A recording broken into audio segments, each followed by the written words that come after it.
All right, folks, it is 10:05. Let's get this show kicked off. Once again, I appreciate you taking time on Saturday to be here with us. For folks who don't know me, it does say there on the bottom of my screen that my name is Oscar Abula. I'm the Deputy Political Director for Common Defense. I am also a Marine Corps veteran. I'm a native San Franciscan. I am a member of the Latino Veteran Caucus here for Common Defense. And yeah, welcome to our educational series. This is going to be day one of 3 Saturdays, and we hope that all of you come to every single Saturday to keep learning more and more about this issue. We are doing this educational series that is hosted by the Latino Veteran Caucus. And folks, I just want to clarify one kind of like not an admin thing, but a little thing that I'm sure folks kind of had in their head if they didn't figure it out. On the flyers, on the registration, I don't know if folks noticed when it says Latino or the Latino Veteran Caucus, there is the at symbol with an X next to it.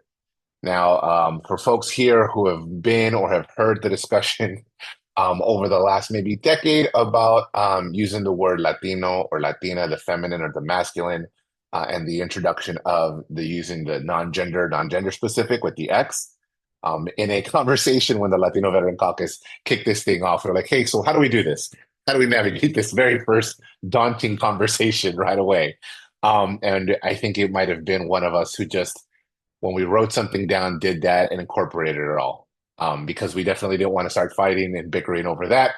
Though it wasn't a fight. It's just, there's different generations and different preferences. And we want to make sure that we hold true to what we've learned as a culture, and then moving forward, which is always a big thing. Never being the old schoolers, and then sometimes, the client being antiquated, saying, no, no, no, we're not going to do that.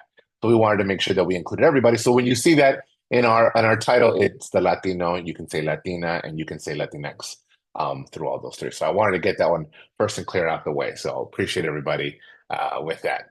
All right, a little bit of grounding, folks. This is for some of you who are who've been attendees to the Common Defense national memberships or anything else that we have. Common Defense always wants to ground ourselves in our mission, our vision, and our values. I think it's always important that when we come to a space and we want to learn or we want to activate, that we understand and remind ourselves what our actual North Star is. And our mission at Common Defense is organizing veterans, engage in the military community to transform our society by advocating for progressive policies that work for all of us. Our vision, we envision a world free of structural violence where everyday people are civically engaged in the decisions that impact their lives. We see a grassroots movement of veteran leaders united at the forefront of struggles to foster an inclusive democracy where liberty and justice for all truly exists for all. Our values are equity, justice, progress, and power. For equity, rooted in history, we reckon with the past and strive to uphold dignity, fairness, and respect in our relationships with everybody. Justice, we believe accountability is core to achieving peace and prioritize being in solidarity with directly impacted communities, like we are here today, folks. Progress, fueled by love and unwavering optimism in the face of oppression and violence, we are committed to building a better future. Power, knowing our shared interests, we choose to gather our collective strength and counter the cynicism of corruption and patronage. Folks, that spells the more truth like what we are doing right here virtually. I wish we were all in person, but this is still nonetheless power, power that we have here, folks. Yeah, why are we here? Right? Let's break this down really quick before we start getting into the show. We are here because we all came to learn about the deported veteran issue. Some of you have been very familiar with this. Other folks, maybe this is the very first time. Um, for the speakers and moderators who are here today, we are social workers, we are artists, we're field experts, we're veterans. We're all organized for this educational series to share our expertise, our work, our ideas, and our commitment to the phrase, no soldier left behind. And for you, the audience, you're here, I'm assuming, regardless if this is your first time or not, hearing about the deported veterans issue, to listen and participate to an issue that'll call you into action. So as I say that, as we all have folks trickling in little by little, is all we're going to hear from folks here. Please recognize in each moment that we're here to recognize the people power that we have here. This is very powerful from the person who has maybe 25 plus years, who has the hardest story here, to a person who might be new. You're involved in something that's super powerful that we want to change for 2025. that we can think in our lifetime can be changed, that this doesn't happen anymore, that deported veterans is a thing that we all look at and say, yeah, remember those times? Glad we did something, and I'm glad we all stood up and we gave a little bit of ourselves to make sure that that was never a thing again. Um, and this is fitting, folks. This is fitting with common defense as a whole in our strategy walking into 2025. I at least want to touch base with that. We are all housed here under that umbrella. We come from various different places. See in front of my screen, like James Smith, who's going to be one of our moderators today, is from Black deported veterans. Denitza James from Repatriate Our Patriots. Nick Bass, who's a field expert in helping out brothers and sisters out there who've been deported. Alex Murillo, who's going to be speaking. Right, we're all coming from different places, but we're all coming here because we're using our collective power, so we can do this for 2025 because we know in a space of the next couple of years, we know getting more people here virtually, getting more people in our communities, getting more people somehow involved in this issue is what's going to build that collective power. And that's what's going to start moving the needle. So that's what Common Defense as a whole wants to focus on is building our base. And then here's a perfect example of us doing this today by having all of you join us and listen to us and our stories and our experiences. And hopefully you walk away feeling a little bit brighter that you can help and understanding with such a difficult subject matter that there is hope because everybody here believes there's going to be hope in this, especially more when there's more and more people involved. Um, and yeah, and that's kind of what I got for right now. This is like I said, this is going to be a great series. Let's kick off the agenda. Just go a quick little rundown for the folks who maybe didn't see it in the chat. Mario, he's our tech person. If you could put it back in the chat just for the folks who joined in a little bit later. Our rundown for today is going to be an introduction to the issue hosted by our good friend James Smith. Then we're going to go into after that's going to be a discussion with veterans and their experiences with the immigration system as veterans and the promise of naturalization. And that's going to take us into our first break because we understand this is a 2-hour series. We'll do a quick little break for about 5 to 10 minutes, pending right how our schedule goes. The second half of the program is going to go into um, more of our black and white kind of issues about policy. We have um, Margaret Stock, who is an expert on the subject matter. And we're going to go into black and white kind of policies and understanding maybe the black and white issues of what's happened when it comes to policies and rules and regulations. And then after that, we're going to kind of check back in. We're going to have Nick Bass guide us through a conversation again with some of our veterans who've experienced the perils of our immigration system. And then we'll leave it open for a Q&A. All right, folks? Sounds good? All right. Well, then let's kick this thing off. Oh, there's one more thing. One more administrative thing that I wanted to make sure that I address. Folks, we are going to hear some tough stories. We might have things that might be triggering. We might have things that might just make us feel uncomfortable. Please, at any time, please, go ahead and feel free to walk away from your computer. Take a breath, do what you need to do. But we also wanted to make sure that we had space. We have a breakout room that's going to be led by our good friend Denitza. And Denitza, if you wanted to go off mic just to quickly introduce yourself and let folks know, and so they can see. If you need to reach out to Denitza, please do so. D, go ahead. Yeah. Hi, everyone. My name is Denitza James. I go by D. I'm the president for Repatriate Our Patriots, and I am also an Army veteran, and I'm a social worker. And I can understand that some of the topics and discussions that will be addressed today may be hard for some of you. So we have created a breakout room. If you just need to take a breather, you just need to, that way you don't have to completely go off screen. If you need to ask some questions about whatever topics are being discussed or something that is, troubling in your mind, just step into the breakout room. You'll see it at the bottom of your screen. You can join the room and then return back to the main session. I'll be here throughout the duration of the day. And yeah, just happy to be here, and thank you everyone for joining to learn more about the issue. Thanks, Anita. Appreciate you so much. All right, folks. If no one has any questions, oh, and that's one last thing I wanted to say. If folks have questions, please put them in the chat. We have a couple of our folks moderating the chat so that so hopefully we can get some answers. And then at the end of it, like I said, the Q&A, we'll look back through the chat, see if there's anything that that our audience has asked, and we'll make sure to ask it towards the end. Oh, I see a hand raised. Oh, there's two things that I did forget. So this just reminded me. Hand raised by our executive director, Jose Vasquez. Thanks, Oscar. Let me come on video here. I'm chopping vegetables over here in my kitchen, getting ready for the Steelers game. But yeah, I just wanted to welcome everybody. In addition to what Oscar shared, Jose Vasquez, Executive Director of Common Defense. I'm an Army vet and based in New York City. And I was just raising my hand, Oscar, to remind you, which you probably just remembered, to make sure that we introduce Sylvia, our LVC co-chair. In the thick of it all. Yes, yes, yes. Thank you, Jose. Sylvia, the floor is yours. She is our co-chair of the Latinx Veteran Caucus.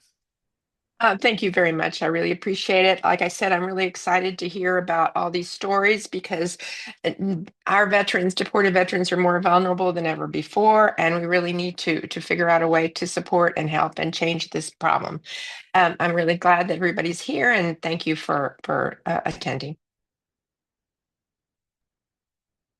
Thank you, Sylvia. All right, folks. Like I said, we have the chat that's available. If you have any questions, want to make any statements, please go ahead and do so there. And let's kick off this show. First, I will be passing it off to our next moderator, James Smith, a good friend of ours, part of this planning committee, leader of the Black Deported Veterans. James is the distinguished co-founder and director of the Black Deported Veterans of America, BDVA. As a proud United States Marine Corps veteran, hoorah, he has dedicated his life to advocating for veterans' rights and ensuring they receive the benefits they've earned. His advocacy is particularly focused on deported veterans, with a keen emphasis on addressing the unique challenges faced by Black veterans in this context. James is an advocate and an engaged member of several prominent veterans organizations, including the American Legion, the Veterans of Foreign Wars, the Marine Corps League, Veterans for Peace, the League of United Latin American Citizens, LULAC, and the National Association for the Advancement of Colored People, the NAACP. His extensive involvement in these organizations underscores his commitment to serving the veteran community and promoting their welfare. The formation of BDVA was driven by James's realization that Black veterans were often overlooked in a discussion and solutions concerning deported veterans. Through BDVA, James works tirelessly to provide guidance, resources, and support to veterans, helping them navigate the complexities of assessing their earned benefits. I mean, you'll hear a lot about that today, folks. His efforts are particularly crucial for deported veterans who face significant barriers in obtaining the assistance they deserve. James' personal experiences fuels his advocacy. He is a recipient of a post-tour program at U.S. Vets, which profoundly shaped his belief in the transformative power of veteran support programs. He firmly believes that while some veteran programs can save lives and redirect futures, equitable access to those programs is critically lacking. James' mission is to bridge this gap, ensuring that all veterans, regardless of their status or background, have the opportunity to reclaim their lives and futures through fair and accessible support systems. I'm going to say, James, floor is yours. I appreciate you, sir. Take us to this conversation. Right on. That was a mouthful, but thank you very much. Sounds like something I might have wrote myself. Anyway, good morning. Good morning. Man, I am so excited to see so many people who are interested in supporting and trying to advocate on behalf of this portion of our veteran population.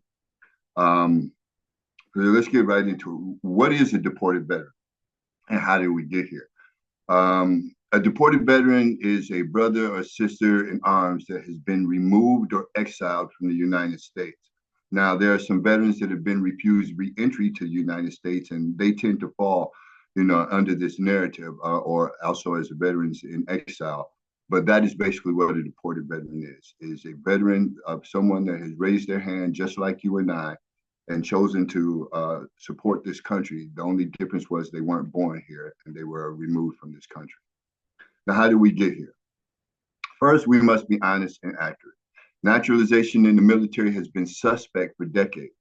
For those that don't know, the United States promised the Filipinos in World War II naturalization and full benefits if they joined the U.S. military. And when the war was over, they proceeded to renege on that promise. This wasn't corrected until President George Herbert Walker Bush did it right before he eventually left office. That was more than 40 years later. Less than 10 years later, In 1996, President Clinton and Congress passed into law the IIR-IRA, Illegal Immigration Reform and Immigration Responsibility Act, or to keep it simple, the Immigration Act of 1996. And like the Crime Bill of 1994, it utilized mandatory sentencing, stripping away the ability for any immigration judge to consider an individual's contribution to their community or character of their service to the United States of America. Our esteemed Margaret Stock, Lieutenant Colonel retired, the OG immigration attorney, and one of the most accomplished fighters for the deported veterans movement. I will give you a deeper understanding of how immigration and historically has played a role in the lives of non-citizens later on today. But you need to understand that this wasn't a mistake, and that Congress has known from the beginning that this affliction to the veteran community exists. Several congresspersons, from Pat Leahy to Bob Filner, to all the way up to Tammy Duckworth, to Mr. Vargas and Mr. Takano, have all submitted bills and introduced bills to address this issue since its inception in 1997. But we as a public didn't begin to see or know of the existence of deported veterans or veterans facing removal proceedings until Hector Barajas was documented over and over at the port of entry into the United States in Tijuana, Mexico, and Jesus Manuel Valenzuela and his brother Valente barnstormed across America, raising awareness to their ongoing removal proceedings. Tomorrow, you'll have an opportunity to hear from my brother Manny, but right now, I want to give this space to a brother that lived in that existence of exile in TJ, my brother Alex Murillo. Alex, can you tell us how you wound up, one, what made you join into the service, and how you wound up becoming a deported veteran? Yes, of course. Thank you, James. Um, Thank you everyone that's here. It's an honor to be here speaking to you. Um, and Anybody affected in California fires, or please, we wish you the best, and thank you for being here. Yeah, my name's Alex Murillo. I am a U.S. Navy veteran from Phoenix, Arizona. I was deported for a non-violent cannabis offense in 2011. My reasons for joining the military were very simple. I wanted to serve my country. I wanted to make my family proud, and I wanted a chance at a better life, to see the world, and a chance at a better life when I come back. Very simple. Citizenship and all that stuff was not my main concern, because I've been here since I was a baby, so I never thought of that stuff. But it was told to me that it was mostly automatic. And when I did have my citizenship um, interview, I was overseas in Israel, so I missed it. So yeah, I got in trouble for cannabis, ended up getting deported to Mexico. Um, I did 37 months federal for the cannabis offense, and once I found myself in Mexico, it was a whole new world. I've been in Phoenix all my life, and I never knew anywhere else but like Disneyland. And before I joined the military, I got to know the world. So Mexico, I had no idea what I was in for. Um, So yeah, a culture shock, to say the least.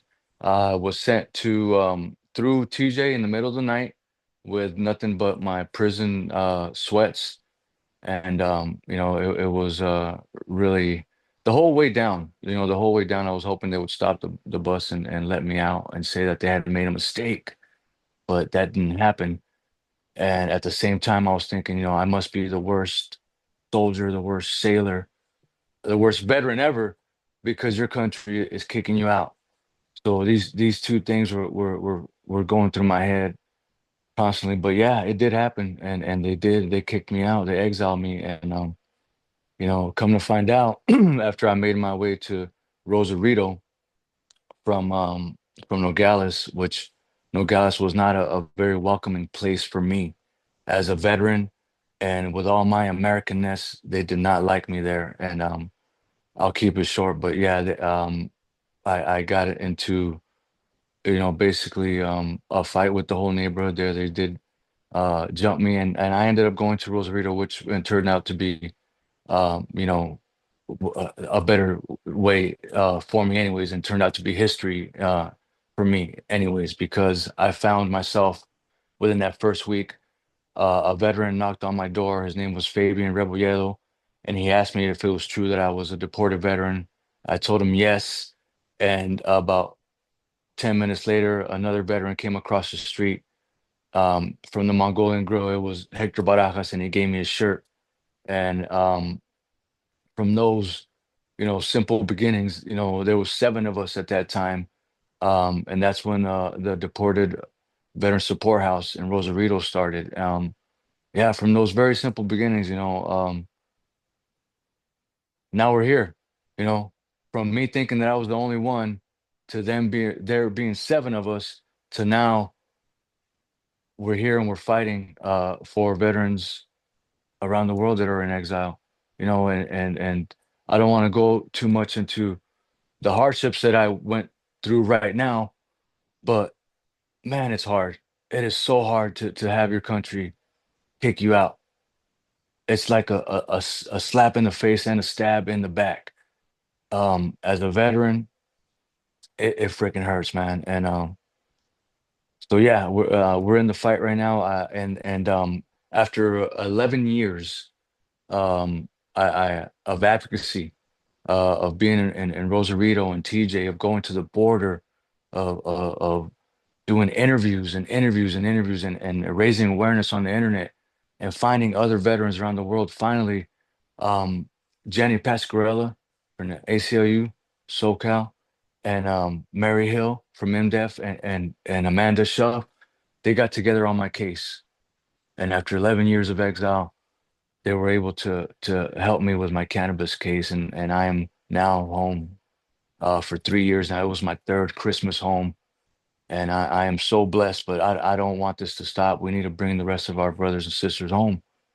Um, I don't know how else to say it. We're veterans.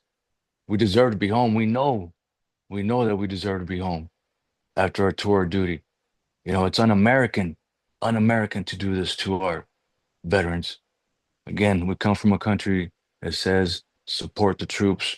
Why on earth would we ever deport our troops? We should not, and we should bring them back, bring them home. That's why we're fighting. That's why we're here, and I thank you, folks. Thank you.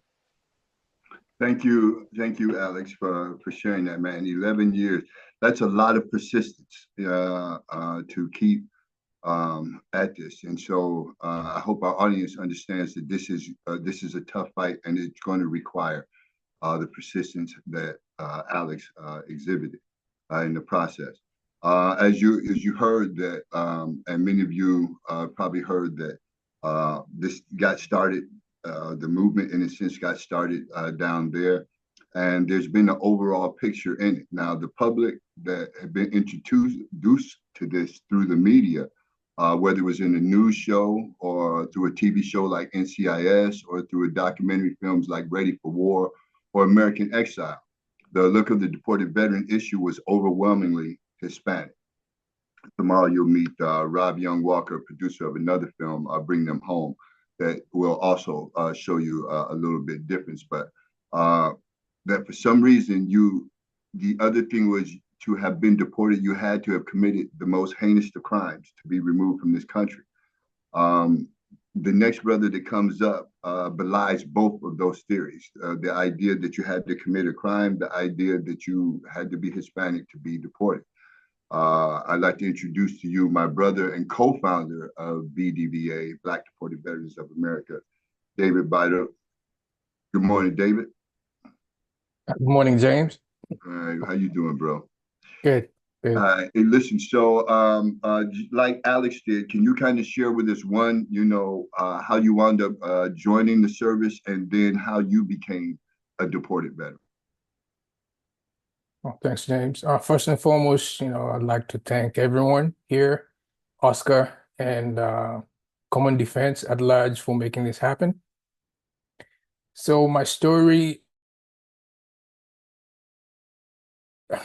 started in '98 when I came to the States to pursue further studies with an F1 student visa. So in the midst, 2 semesters down the lane, I joined the U.S. Army, and I believed I was starting a journey that would lead to free education and a pathway to citizenship. Unfortunately, the recruiter who enlisted me made these false promises, driven by his desire to meet his recruitment quotas. His misconduct eventually led to his court-martial at Fort Hood, Texas, for fraudulently recruiting international individuals like myself. As a result of his actions, I was discharged from the Army and thrust into an unfamiliar and challenging legal situation. My immigration case in Seattle concluded with a voluntary departure order and feeling inadequately represented.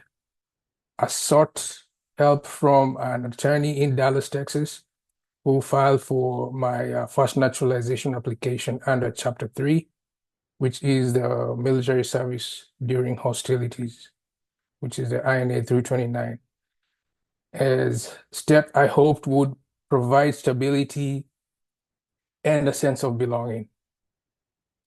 Amid the uncertainty, I was given a second chance to serve my country when I joined the U.S. Air Force Reserve in Fort Worth, Texas, around November of 2001.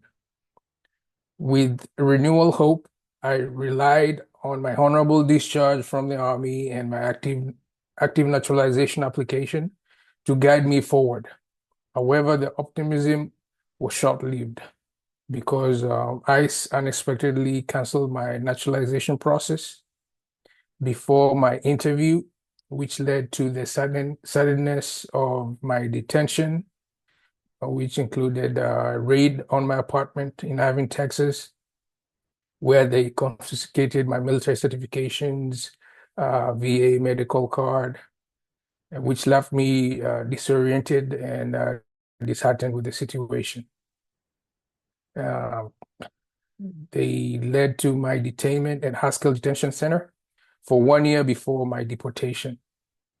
I faced profound loss and uncertain future. And in April of 2008, that is when I was deported to Kenya despite my ongoing service in the Air Force Reserve.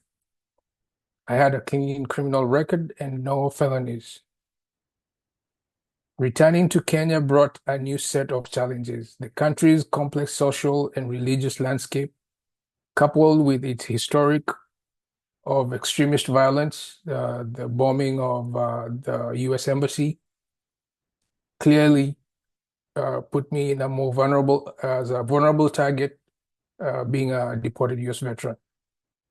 Moving from town to town with my family in search for work was physically and emotionally exhausting. Many blue chip companies in Kenya are Muslim oriented, which created additional barriers for me as I sought stable employment. The pressure to provide for my family in a hostile environment compounded my stress and left me feeling isolated, unsure of what the future held. Occasional support from veteran organizations and friends was helpful. I thank everybody who did that. But that was never enough to ease the overwhelming burden. The absence of veteran benefits further deepened my struggles.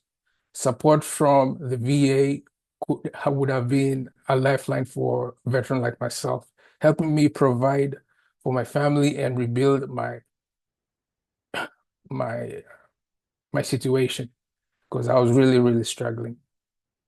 Without it, I was left to navigate immense pressures alone, facing a system that felt indifferent to my service and my sacrifice.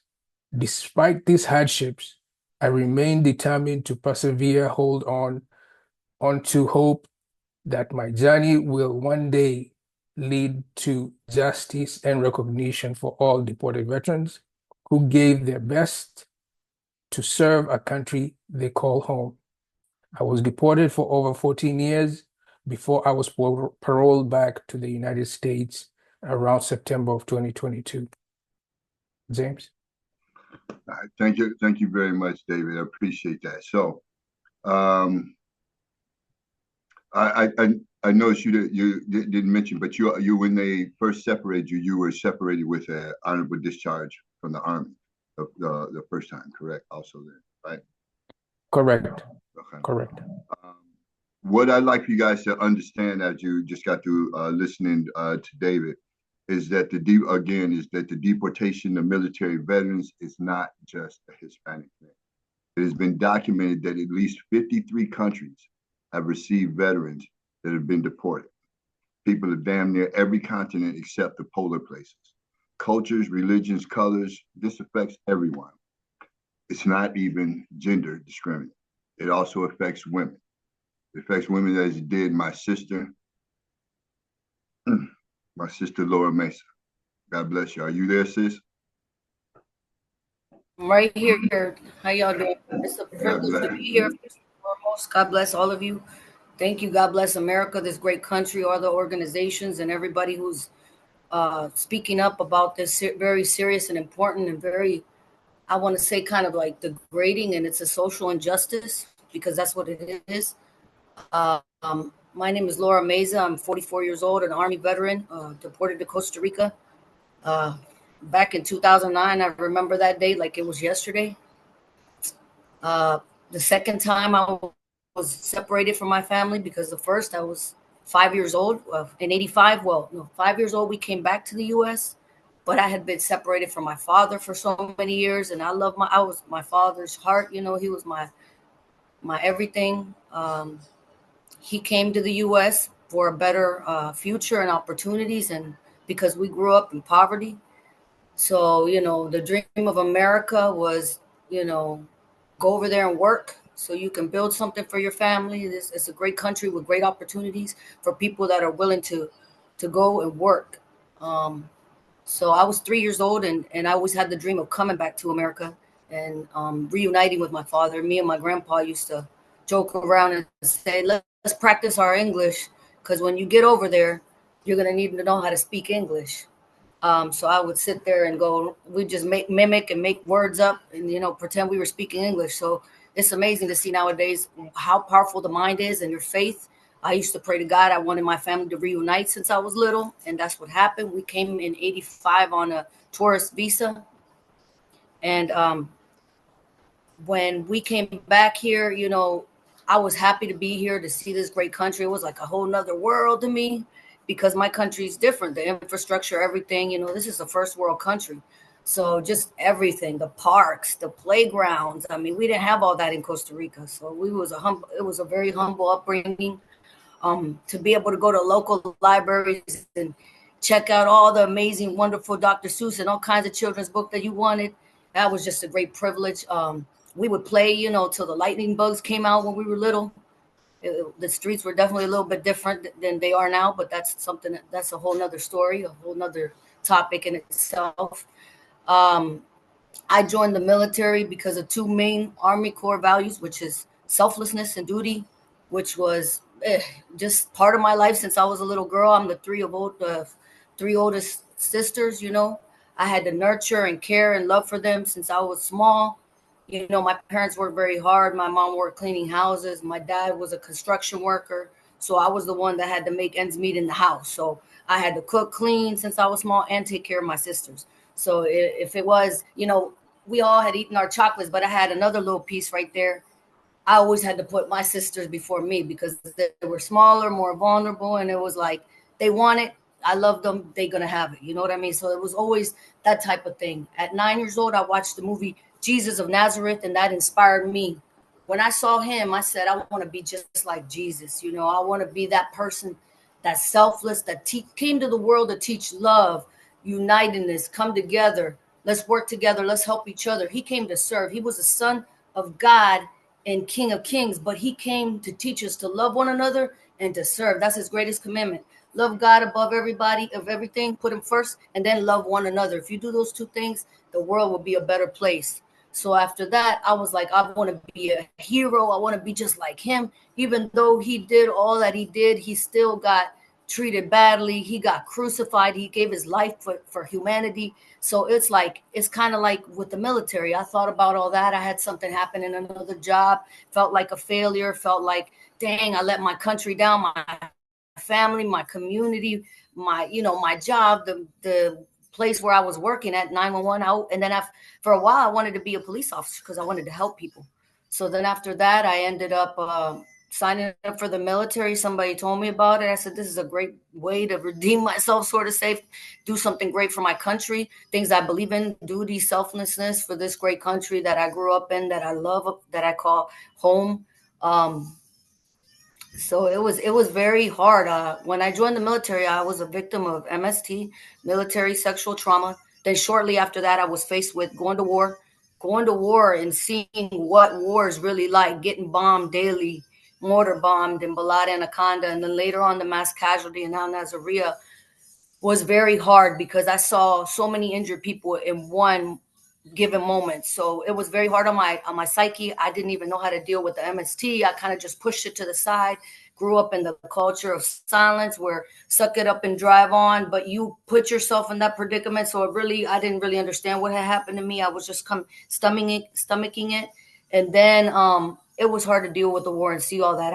I've always been a sensitive person.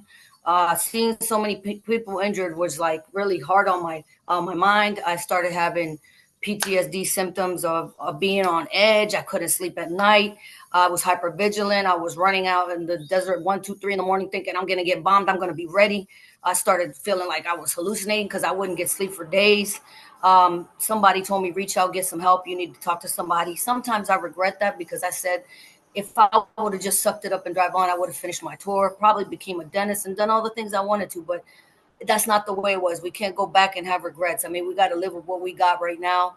Um, Learning that I got to speak up about what things that happen, my feelings, is helping other people, hopefully, that are going through the same things, not be quiet and look for the necessary help. I didn't want any help. I got to a low where after that I came out, I started drinking out of the psych ward at Walter Reed. I was drinking and drugging and just trying to cover up all the emotions and feelings. And I really just wanted to die. I got to the point where I just wanted to, the PTSD was so bad and everything, paranoia. I was like, before somebody kill me, I'm going to kill myself. And I just wanted to just end it. So finally, I started getting in so much trouble. I had a horrible incident in Baltimore where I was raped and a victim of rape for the second time. And I had a police officer put a gun to my head. And the one I thought that was going to be like the hero, law enforcement is supposed to come and help me out and give me some hope right here where I have no hope and I just lost everything. Like I don't even want to be here. Even worse. I got actually handcuffed. I got taken like I was kidnapped. I see how people repeat behaviors now, but I see how I was taken to a certain extent, made to think that, that I was in serious danger, that he could kill me because he was a detective, homicide detective, and could clean it up because he knew how to cover his tracks. Took me in the back way, threatened to kill my life. And he said he would know how to get away with it and cover the evidence up. And he took me the back way where there was no cameras. He put a gun to my head. Eventually, it was just it's been very hard to deal with all those things there in the past. I'm glad I'm back here and I'm getting the help I need for all these things. But I got deported back in 2009. And all I can say about me and my brothers, I know how they felt because it's like when you on a roller coaster ride in any theme park, when you're going down and you feel that emptiness and you feel like you just sunk and everything's going down. That's how you feel. You just went into a dark abyss. You're going down. Why? Because you just left everything everything you love, the country you love and grew up in, your family, your home.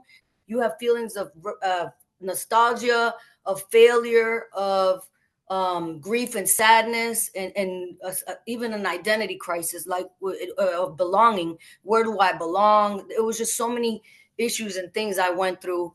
And then going and getting deported to Costa Rica, if I had to go back there now, I worry and think about, this is just speaking on my experience lately.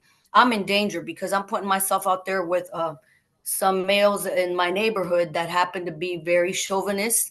And I came up in there like the Latin Martin Luther King version of the woman, speaking like a female, I have a dream that you women can get up for yourselves and be independent, a social justice dream, go to work and get your own and help your husbands out and get out and see, because y'all are not slaves. Y'all don't need to be in here under men's feet because that's what they want, because you can't even go out and take a course because your husband can't afford to pay for it, apparently, because they don't want you to drive, because they don't want you to become independent, because they're selfish. That's unjust. I'm all for social justice based on race, gender, and everything in every way.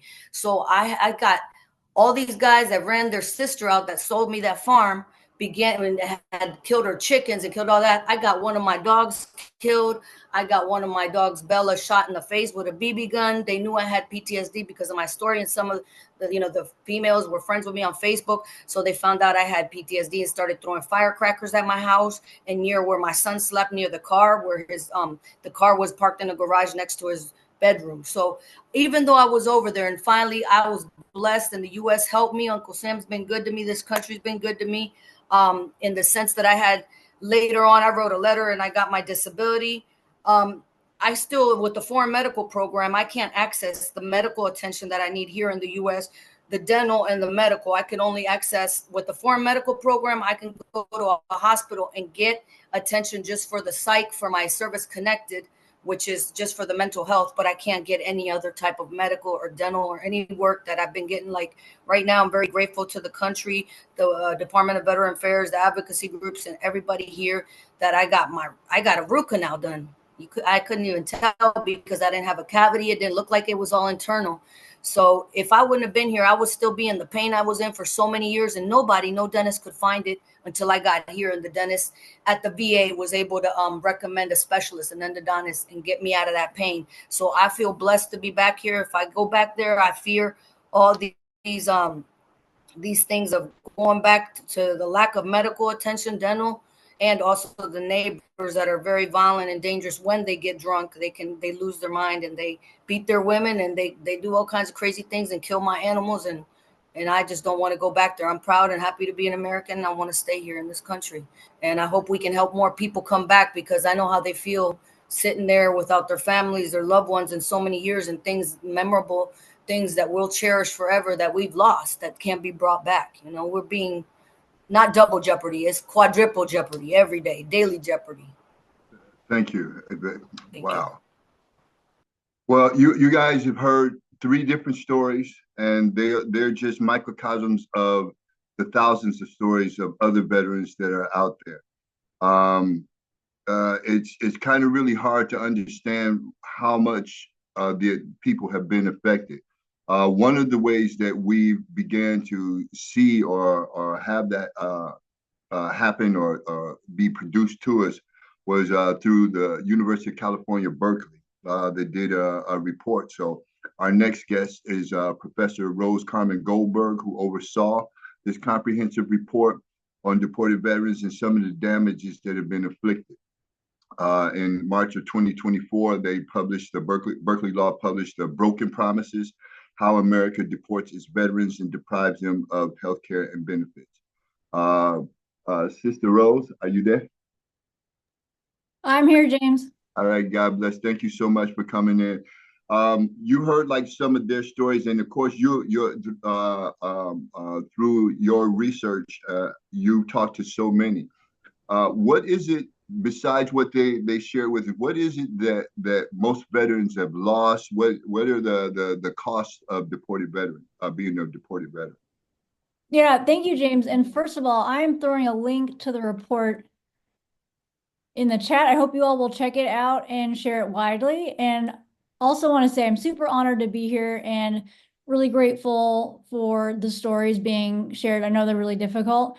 And I don't know about you all, but hearing those stories just makes my blood boil. I don't know if there's other attorneys on the call, but it's immoral, and it's also illegal in several ways. So I hope you all feel motivated to take some action wherever you are.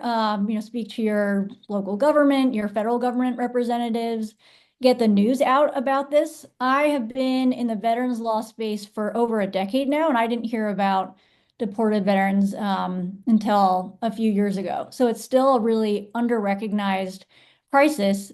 And as James mentioned, some amazing students at Berkeley Law and I spend a lot of time digging into this issue and exactly the point James mentioned, looking at the wide range of harms.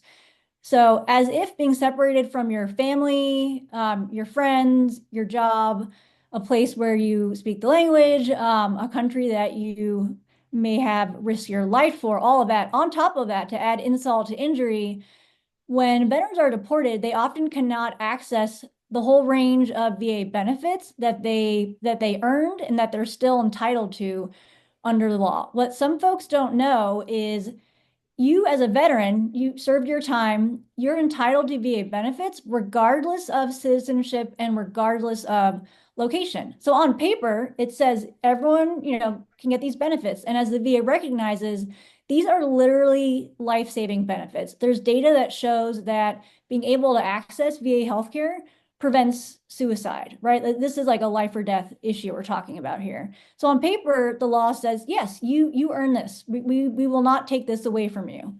But in reality, you can't walk to a brick and mortar VA hospital. You have the situation of someone in Tijuana, maybe their battle buddy is in San Diego. The battle buddy can walk up to the VA and get that critical care. You're real close, but you can't get it. So that's something that my students and I dug into. This is a very multifaceted crisis. The harms are several, and that's one that hasn't been recognized. The VA is like, oh yeah, no, on paper, you're all good. That part's not being affected.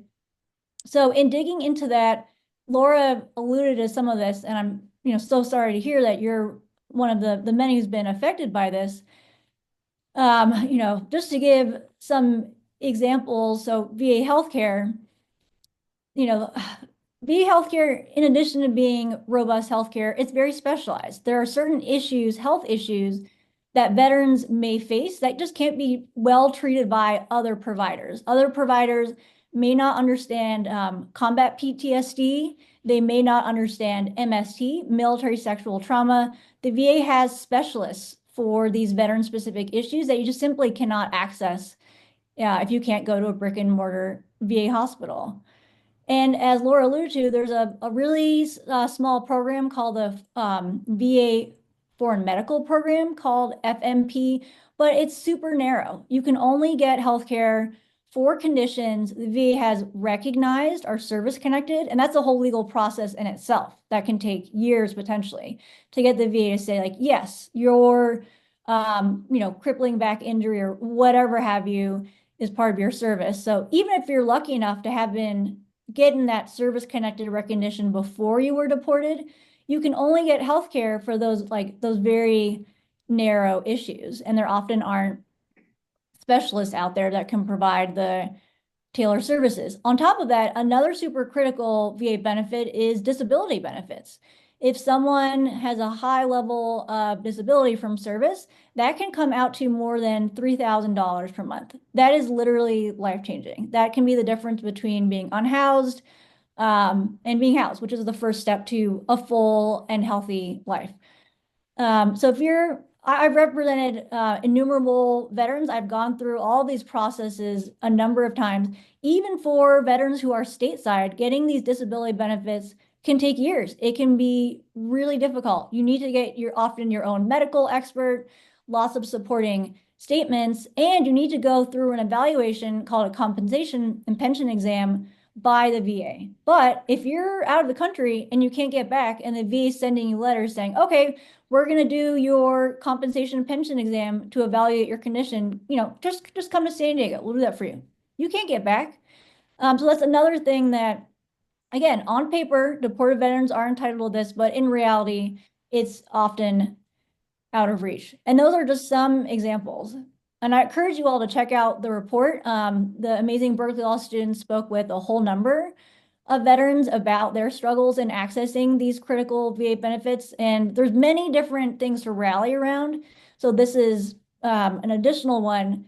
Again, like we have the law. The law it's right. It's in deported veterans' favors, but we need to get the VA, to actually effectuate that promise that they have made.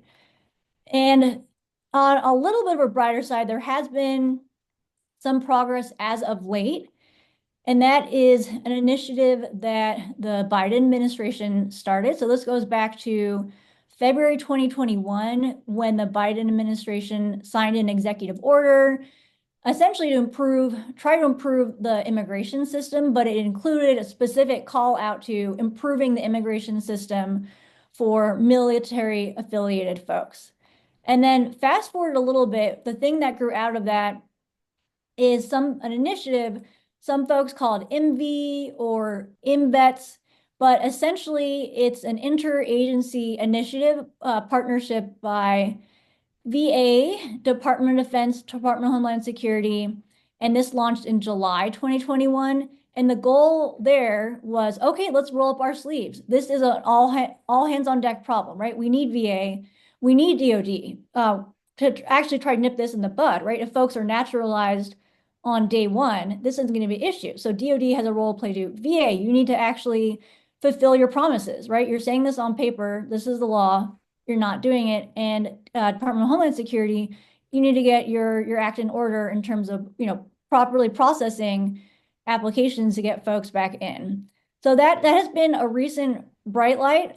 It may disappear. It's what is it? January 11th, certainly not secure. So the time is really of the essence to make sure that positive steps that have been made don't evaporate and vanish and folks just get left behind. And some of the work that this initiative MVETS has done is the main thing they have done is helping veterans get back to the US on what's called humanitarian parole, which is a great step. But I will say humanitarian parole is a temporary solution. That's not being able to come back permanently. That's coming back for, maybe a year or so. So it doesn't solve the problem. It's a bit of a Band-Aid. And there needs to be a push to actually solve the problem and not bring people back, keep them in limbo, kick them back out. And on, another issue there is they're not even properly reviewing the applications. They are denying folks in really dire situations. So this is another thing that my students cataloged in the report is the horrendous, inhumane situations where deported veteran and or their family will plead with the government. The veteran health may be failing. They may be having a super emergent health crisis, like literally on death's door, and everything's set up. The VA, say in San Diego or elsewhere, like, we're ready to receive you. We have transport. If you can get to the border, we will let you back in and we will do everything we can to save your life. And a number of these applications have just been denied and with no explanation either. Just no, you can't get back in. And deported veterans have literally died. And again, this super tragic irony of on paper, they are entitled to that life-saving care, but the door is being shut in their face. They're being told, no, you can't even come back for a week to just get something that will save your life. So this situation literally is life and death. So I hope that you all will get motivated to pick up the call and educate folks and really agitate, right? We saw a glimmer of light in this new initiative, the kind of interagency collaboration that we need to solve this multi-pronged problem, but we are at a kind of a danger point of all the progress that a lot of folks on the Zoom, to give credit where credit is due, is folks on this Zoom who made this good stuff happen, and we can't let that evaporate. We need to move much more forward. We can't move backwards. We can't lose more deported veterans. Thank you. Well, now, when you hear this, like when I heard this, you want to know what you can do. Well, on day 2 of this educational experience, you'll learn about different elements of advocacy to address some of the issues that Professor Rose spoke about, to address some of the things that our veterans, Alex and David and Laura spoke about. On day 3, you'll be armed with what you need to best be able to advocate for and administer to our brothers and sisters that have been unjustly maligned, and simply because of the geographic nature of their birth. This part has just been the beginning and the introduction to it. There will be more further going on. We're going to take a break coming up. I'd like to thank Alex, David, Laura and Professor Rose for joining and giving an outlook on what the deported veteran is. And thank you, and I'll pass it back to you, Oscar. Thanks so much, James. Thanks to everybody who was in part of this conversation. Alex, all of you, thank you for sharing your story. Professor Goldberg, thank you for sharing your expertise within this field. And yes, I mean, there's things here that we think are just should be basic 101 stuff that should be able to be available for our veterans. Okay, so I'm supposed to talk about naturalization of military members and veterans. I'm an attorney at Cascadia Cross Border Law Group in Anchorage, Alaska, and a retired lieutenant colonel in the military police in the Army Reserve. Served 28 years. I'm still technically in the military. I'm in the retired reserve right now. Let me see if I can go ahead and. Okay, so immigrants in America's military history, very important part of America's military history. I'll talk about that a little bit more in a minute, but I'm going to talk about that for just a couple seconds and then go into how the current system affects the military, who's allowed to enlist, and how you can get naturalized through military service. And of course, we're the nation of immigrants. We think of ourselves as a refuge for the tired, the poor, the huddled masses yearning to breathe free. Unfortunately, this is a myth, American historical myth. We are no longer a nation that welcomes the homeless tempest-tossed anymore at all. In fact, we try to keep them out if we can. Immigrants in military history, long, proud history, starting with the Continental Army. Approximately half the Continental Army during the Valley Forge era was immigrant.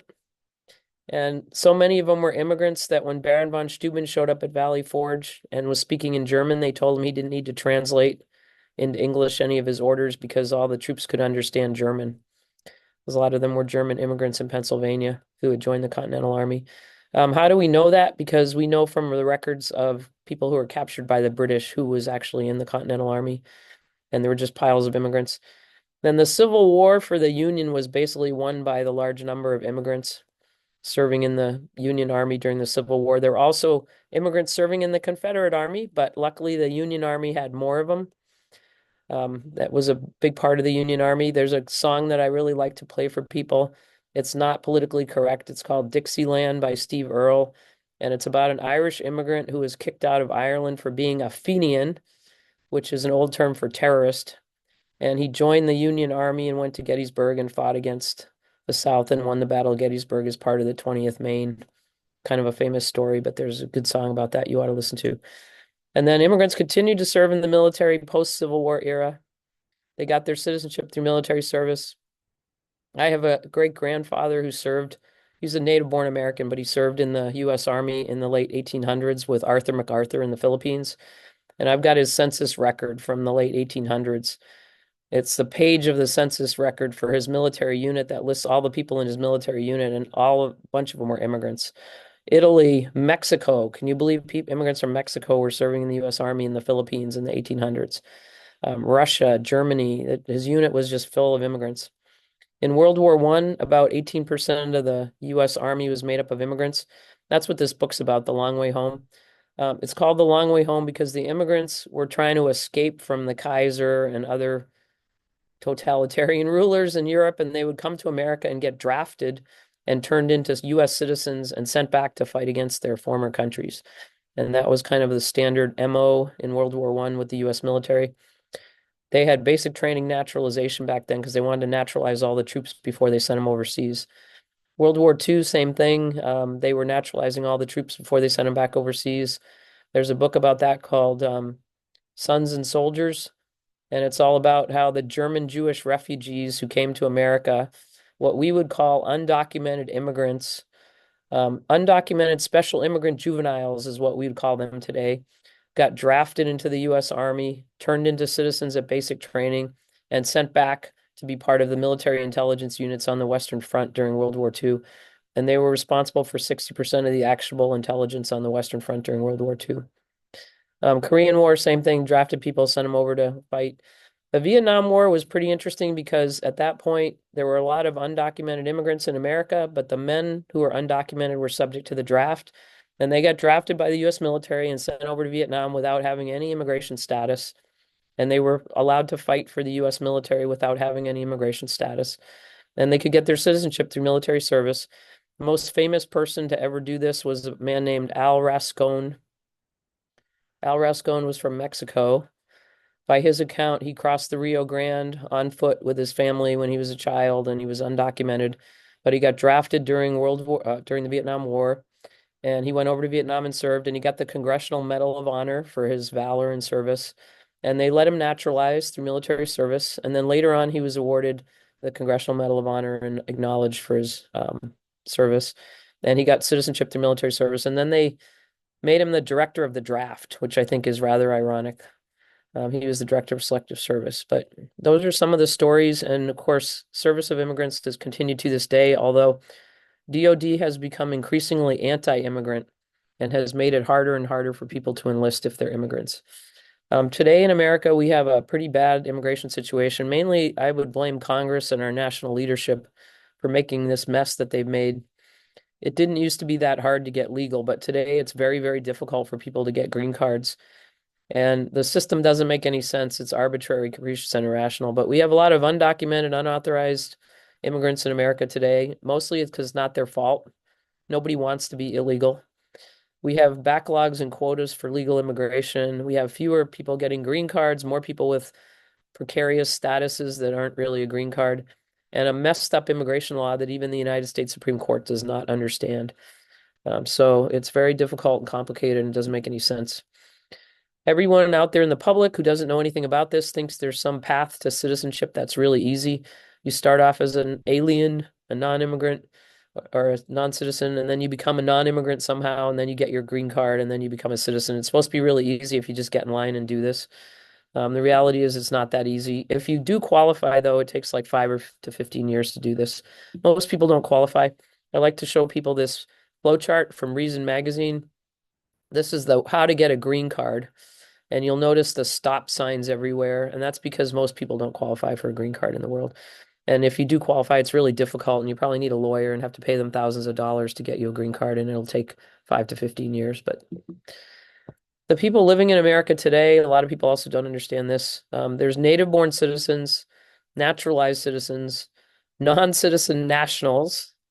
They're not citizens, but they're nationals. This is confusing because all citizens are nationals, but not all nationals are citizens. And then there's lawful permanent residents, people with a green card.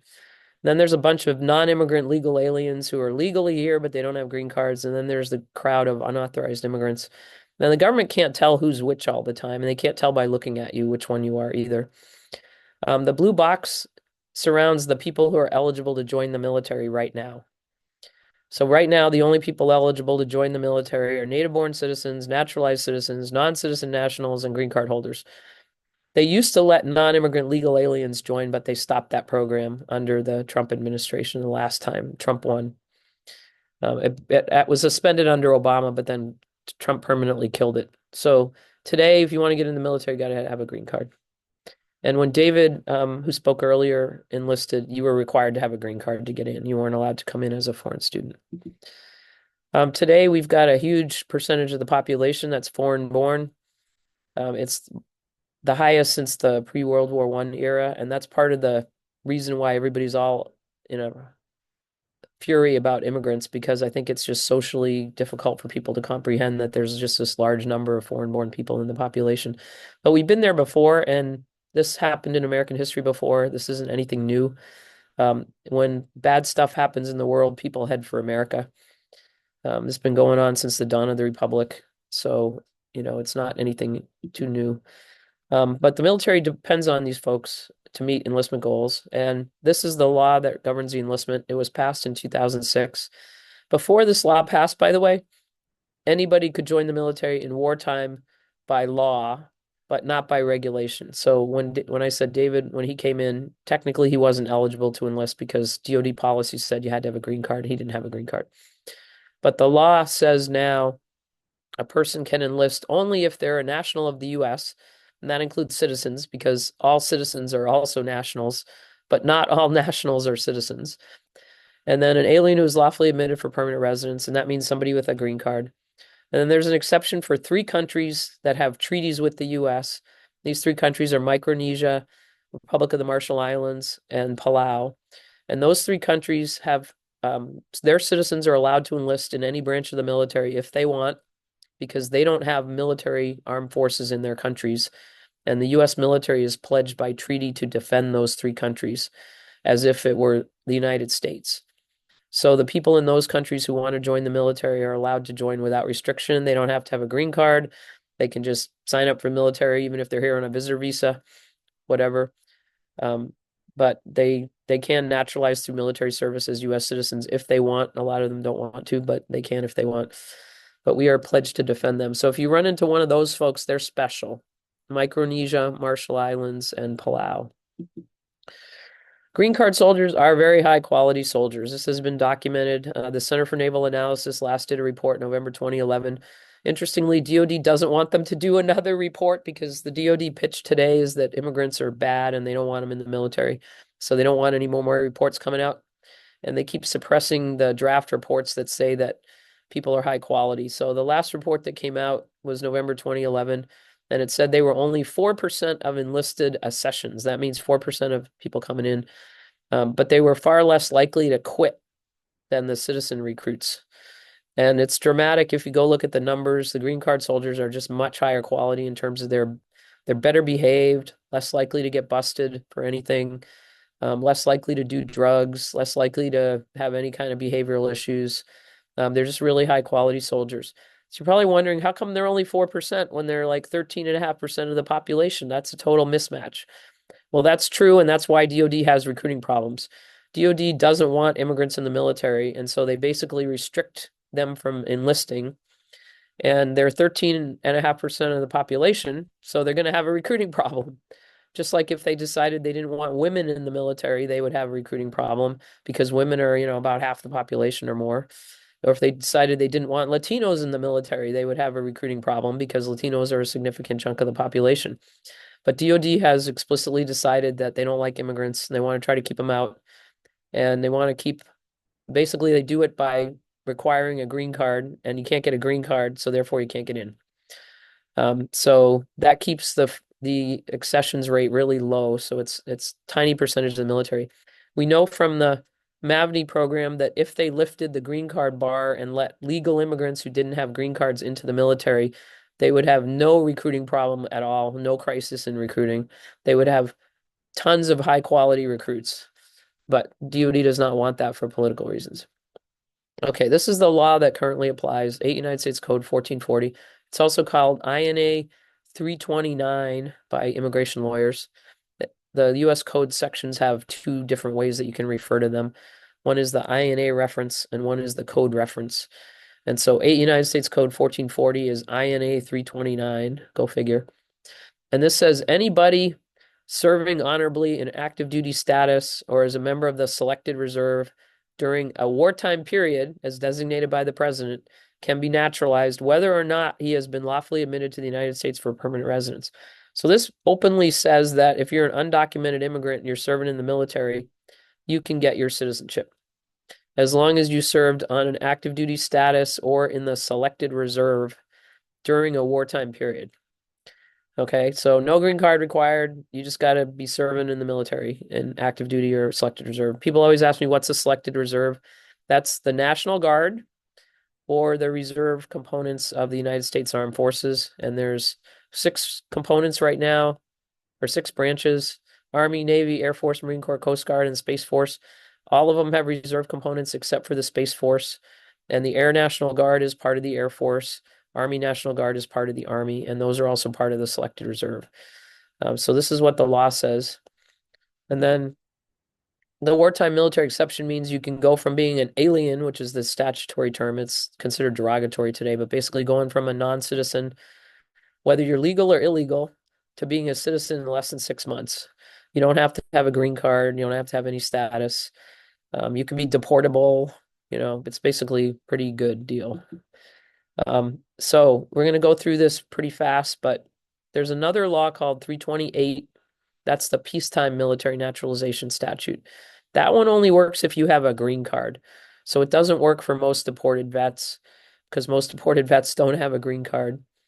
But it does work for people who didn't manage to serve on active duty or in the selected reserve. I recently was able to get somebody naturalized who never had active duty or selected reserve service. but he served with under 328 and he had a green card, so he was eligible to naturalize under that provision of the law. Okay, so DOD got totally anti-immigrant in late 2017 under the last months of the Obama administration. This was because Obama appointed somebody bad to DOD, a high-level position at DOD. This person basically bought into the Kool-Aid that immigrants are bad for the military, and they decided to stop military naturalization, so they kind of dropped off the cliff under this individual. And then this person stayed in office under Trump and then stayed in office. Biden promoted her. She's still serving at DOD and does not like immigrants in the military and would prefer to recruit white supremacists rather than recruiting immigrants. So they dropped off the cliff there. Okay, when you're analyzing cases, if you're a lawyer, you probably want to, I'll share this slide with you. You can put this in your kit bag. These are the options for a military vet who's thinking about naturalizing. They can naturalize as a regular old person with a green card if they've been a green card holder for at least 5 years. Why would a vet want to do that? Well, maybe because the vet doesn't have an honorable discharge. And that's an option for people that don't have an honorable discharge. If they've had a green card for at least 5 years, they can naturalize as a civilian, but they have to meet the civilian naturalization requirements. I did this with a vet recently in California who told me he'd been to a bunch of legal service providers who told him he wasn't eligible to naturalize because he had bad paper. And I wasn't going to be able to get the bad paper reversed. They had tried that multiple times, but I got him naturalized as a civilian. So this is an option. So he's a citizen now, but he didn't get his citizenship through his military service because he had bad paper. And then you can also naturalize if you're married to and living with a U.S. citizen and you have a green card. But again, in both of these cases, you have to have a green card when you apply, and you have to have had the green card for 5 years or 3 years. If you never had a green card, your only option is serving in the armed forces during wartime, and you have to serve during a specified wartime period. This is the option that's most available to military vets who don't have green cards. This is the only option really for them. And this one's great because you can do this even if you've been deported, if you're outside the country, you can still naturalize. The first two options you can't do if you're outside the country.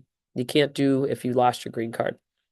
But number 3 there, served in the armed forces during recognized periods of conflict, works. And then the last one is 328. And I don't use 328 at all for most vets unless they didn't serve on active duty during a wartime period or they didn't serve in the selected reserve during a wartime period. So for example, if you have a green card holder who served in the military, but they didn't have any post 9/11 service, then I don't have an option of doing 329. I just can't do it. So I'm going to have to do 328. So 328 is available in peacetime, wartime, anytime at all, but you have to have a green card on the date you file your application. Okay, so that one's a little bit trickier because most people don't have green cards who are trying to naturalize in this crowd. Okay, general requirements. You have to show good moral character, knowledge of English, knowledge of U.S. government, demonstrated attachment to the U.S., and their discharge from the military has to contain the word honorable or the word uncharacterized somewhere. Okay, so it can't say other than honorable, dishonorable, bad conduct. There is no filing fee. That's really a good thing. Okay, so discharges. This is the key chart for the discharges. You can naturalize through military service, assuming you're otherwise qualified, if you have an honorable discharge, a general discharge under honorable conditions, or an uncharacterized discharge. The reason you can use uncharacterized is because my firm filed 2 lawsuits, one in California and one in Minnesota, for soldiers in the Army who had been discharged from training with an uncharacterized discharge. And the government said they weren't eligible to naturalize. So we sued, and we got 2 federal judges to rule in our favor on the same day, coincidentally, one in Minnesota and one in San Diego, California. And both judges said you could naturalize with an uncharacterized discharge because it's not dishonorable or bad. You know, it's considered a neutral discharge, so it doesn't show bad character.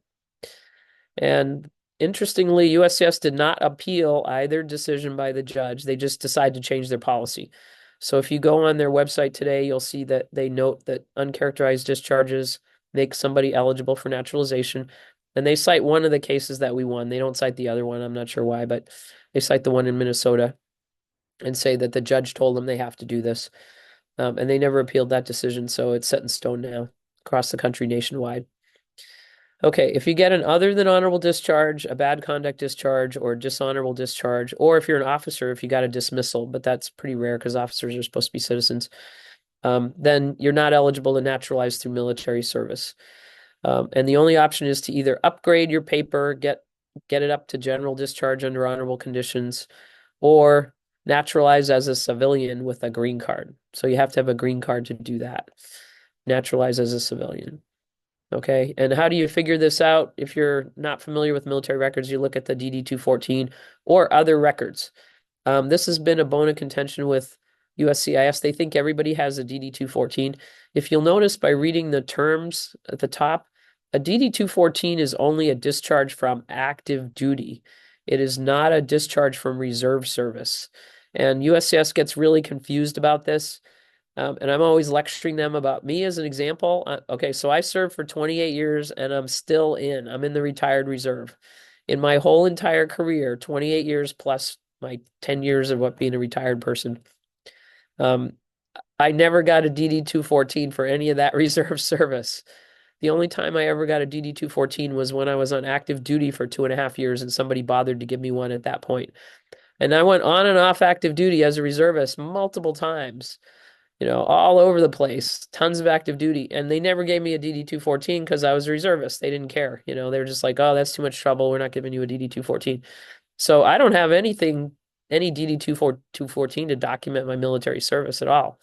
The only thing I have is one from back in 1988. Okay, so this is something that USS seems not to get. The VA gets it. If you go ask the VA what documents provide proof of military service, they'll say, oh, DD-214, blah, blah, blah. And they got 40 other documents that you can use to document your service. But USCIS is hung up on the DD-214 and they're always asking for it. And I have kind of a template letter in my office where I write them back in kind of snitty tones and I go, you asked my reservist for a DD-214. Please note it's a discharge from active duty. My reservist is still serving and doesn't have any active duty, therefore he has no DD-214. Okay. Reservists do get them sometimes, but not all the time. So that's just something to keep in mind. Okay. And then theoretically, they can do everything overseas. So all these deported vets, my reading of the law is they could just naturalize everybody overseas. But USCIS has decided to interpret the law very narrowly because they said the title of the law in question leads them to conclude that it's only for active duty people that can be done overseas. I think they're dead wrong on that, but I haven't been able to get them to actually read the text of the law instead of looking at the title of the law. So today they refuse to naturalize anybody overseas unless they're active duty, which is pretty ridiculous, frankly, because we could save a lot of time and energy if we just do the naturalizations overseas. They will do naturalizations at ports of entry. I had a client who was a military vet, honorably discharged, had a pretty extensive criminal record that barred him from entering the United States, but he was eligible to naturalize. So what happened was we arranged for USCIS to show up at the port of entry in Canada, at the northern port of entry there, in a building that was straddling the border. And he came in from the Canadian side and stood in a classroom and got interviewed and took the oath and everything on the Canadian side of the border with the U.S. CIS officer who had driven up from Seattle who had come in from the southern side. So it was pretty weird because nobody went through the port of entry. I came in from the U.S. side. He came in from the Canadian side. We met in this classroom. We did this whole interview and everything. And then they gave him the oath and they made him a citizen right there on the border with Canada. Not actually sure if the ground under him was American or Canadian at the moment he took the oath, but he's a citizen today. Okay. And then technically, they can take away your citizenship if you don't serve honorably for 5 years. That's in the law. Do they ever do that? Yeah, they do it if you're a really bad actor. You get your citizenship and then you go be a terrorist or a criminal or something. They'll try to take it away. But they have to do that in federal court by filing a civil lawsuit. And they haven't done it very much. Okay, INA 328, peacetime. I mentioned this before. You have to have a green card at the time of filing, and 1 year of any kind of military service will work for this. Okay, so you just have to, you can be a retired reservist or anything you want. Just green card at time of filing and 1 year of any kind of military service at any time. Okay, and I see there's a hand up. So do you guys want me to answer questions before I finish or? No, Marco, we'll save this to the end. I think I see a couple Okay. people in there, so keep going, please. All right. Okay. And then wartime, you don't have any have to have any particular immigration status, but you do have to have 1 day of active duty or selective reserve service. And you can file even if you're in deportation proceedings or even if you've been deported. And this is the law, and I showed it to you before. And this is the executive order. This is still in effect, although Trump may revoke it. Who knows? But this is a Bush executive order that declared 9/11 to be a period of wartime service, and it's never been this executive order has never been terminated, so it's still in effect today. If it does get terminated, then there won't be any more 329 wartime naturalizations, and people will have to get a green card before they naturalize if they enlist after the termination of the executive order. Okay, good moral character. To naturalize through military service, you do have to have good moral character. This is a technical term. This is also a shock to many deported vets when they find out they have to meet this requirement because it doesn't make any sense. But there's a rule that you can't have any aggravated felony convictions after 1990, November 1990. That's an absolute bar to military naturalization. We can't do anything about it. We can't reverse it. We can't overcome it. If you have one of these so-called aggravated felony convictions, you're just in deep doo-doo. You can't naturalize. You might be able to get your green card back. I've done that for a number of people, got them their green card back, but they can't ever get their citizenship. It's a permanent bar to naturalizing. So the only fix is for that one is you got to get your criminal charge vacated or changed to something, or you got to hope the Supreme Court decides that whatever you did was not an aggravated felony after all. Aggravated felony is a really technical term. It's not a logical term. It's random and arbitrary and capricious and irrational. But if you have one of those, you're tagged with this dirty A on your forehead and you can't get rid of it. Okay? And you cannot naturalize with it at all. There's no exceptions in the law. There's nothing, no exceptions, period. Okay? You can blame Congress for that. And I get a lot of deported vets who get really angry and upset when I tell them I can't do anything to help them, and they think I'm being mean and whatever, rotten because I won't help them. And I say, well, I just can't help you. You have this thing called an aggravated felony conviction. Unless we can get rid of the conviction, we cannot naturalize you. And they think it's like me being a mean lawyer, but I'm not being a mean lawyer. I'm just trying to tell you the facts, okay? The sun's going to come up in the morning and I can't do anything about it, okay? So that's just a fact of the law. We've been trying to get that changed, but nobody's succeeded so far in getting Congress to change the law. You can also be deemed bad character if you lie to them under oath. Okay. And they love this. So they love to call somebody in for a naturalization interview and then they start questioning you and they get you to say something bad. Okay. And so this guy on the right, Zhilong Zhu, he went in for his naturalization interview and they just got him to say something that they thought wasn't true. And then they said, you lied to us under oath.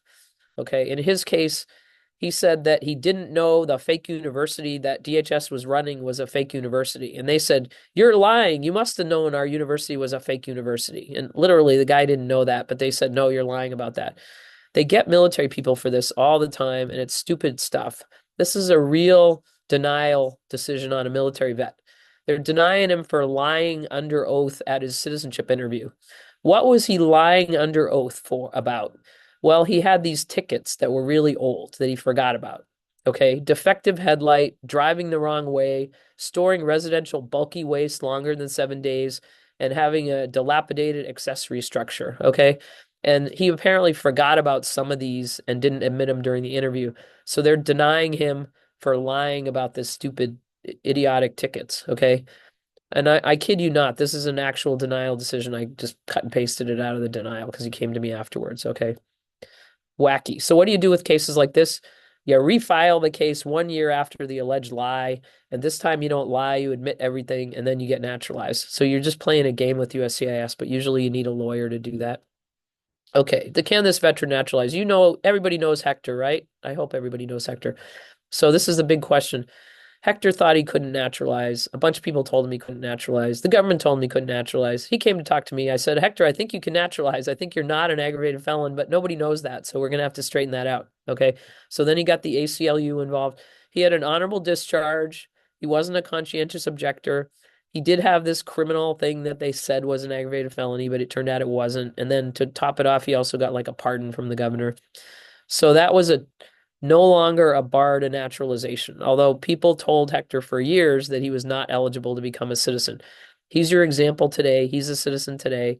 Okay, he overcame that barrier. What did he do? He did two things. One is he argued to them it wasn't an aggravated felony after all. And two, he got a pardon to get rid of it. Okay, so that's what you can do for that one. All right.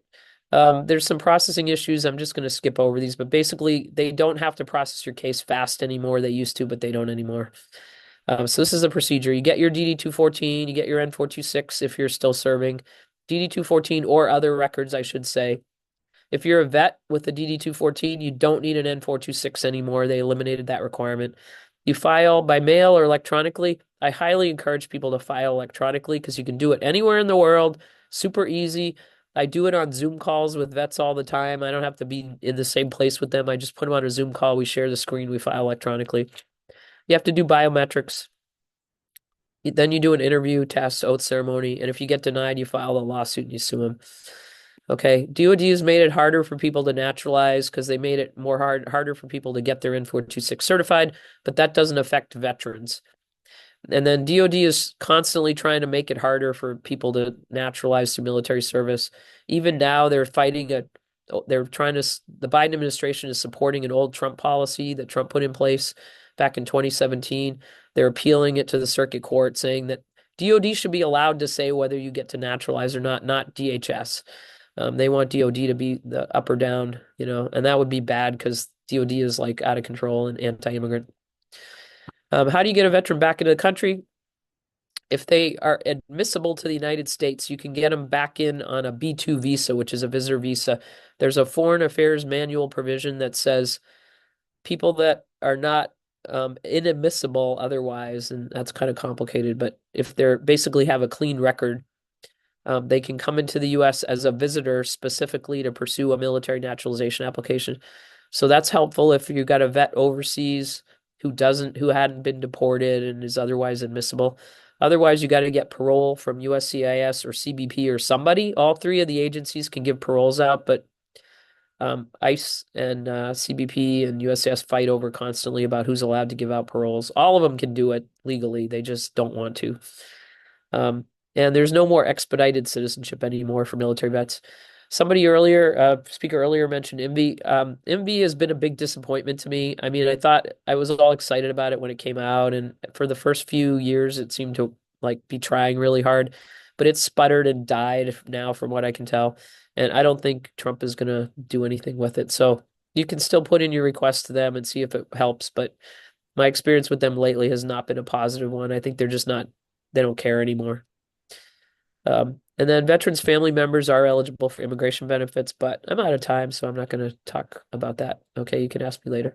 All right, do we have any time for questions? I know I'm 2 minutes over. Margaret, thanks so much. We All right. might, on the back end of this, we're going to bring some folks in, but folks, as you can see from Margaret's presentation, this isn't a black and white issue. It doesn't get clear It's cut. There's not so many different things. Margaret, super I wrote, complicated. Yep. absolutely, and I have a couple questions that definitely will keep you on and ask you towards the end. But I did want to bring my good friend. Thank you, first of all, Margaret. Thank you so much for all that information. Again, this is clearly this is not something that's super simple, and it's something that we should, that different stories clearly that we've already heard from the beginning, and now we're gonna hear a little bit more again. Okay, and Every thank you story is for letting different. me speak, and thank you for voicing my concern that deported vets don't yell at me because of the law. I didn't make the law. Okay, so I know people get really upset at me all the time because I'm telling them they can't get their citizenship, but I didn't make Yeah, the law. Okay, it's Congress. All right. and that's what we Thank got you. to change, right? Thanks All so right. much, Margaret. Yep. Folks, I appreciate you hanging in with us here. We want to get to an important part of the show. I'm going to introduce my brother Nick Pass. He is going to be our moderator for this last portion of our conversation, or I guess kind of second to last portion of our conversation. Let me introduce Nick. Nick is a combat veteran that served as an infantryman during the surge in Iraq and Afghanistan as a reconnaissance battalion scout sniper with the 101st Airborne 1st Battalion, or first, excuse me, Battle Company, 2nd Battalion to 327 Infantry. No slack, right, Nick? No slack. There it is. He served as human rights liaison for different organizations to include Black Deported Veterans of America. His work involves systematically observing the multifaceted challenges deported veterans encounter across Mexico and Latino America, such as corruption, extortion by transnational criminal organizations and government entities, employment limitations, aiding in medical emergencies, and fact gathering when assisting other attorneys in the repatriation of veterans in exile through ENVI, the program we just kind of heard about, the Immigrant Military Members and Veterans Initiative. This analysis informs his advocacy and support strategies for, for our veterans' legal reintegration. Yeah, Nick this is at the end of his bio, and it makes a lot of sense with a lot of work that Nick does, being out there traveling, supporting brothers and sisters, veterans who need help. He is his brother's keeper. Nick, the floor is yours, please. Let's go ahead and introduce folks right back to the next part of the conversation. All right, Brother Oscar, thank you very much for introducing me. Thank you, everybody who's still in the space with us. And just remember, we have 2 more Saturdays following up if you guys are, you know, invested in this and you want to get busy. So we have plenty of more opportunities for y'all to get busy with us, okay? The first person I would love to introduce is my brother, Raul Rodriguez. He served honorably in the Navy and he did some time with CBP around 20 years, but I want you guys to hear his story from himself. So, Brother Raul, if you could go ahead and tell us your story. Hey, my name's Raul Rodriguez. Served in the Navy 5 years, 3 months. Then I joined the Department of Justice, which is now CBP. So I did almost 25 years in the government service. While I was trying to immigrate my brother from Matamoros, through that investigation, they found out that I was actually not a U.S. citizen. I was born in Mexico.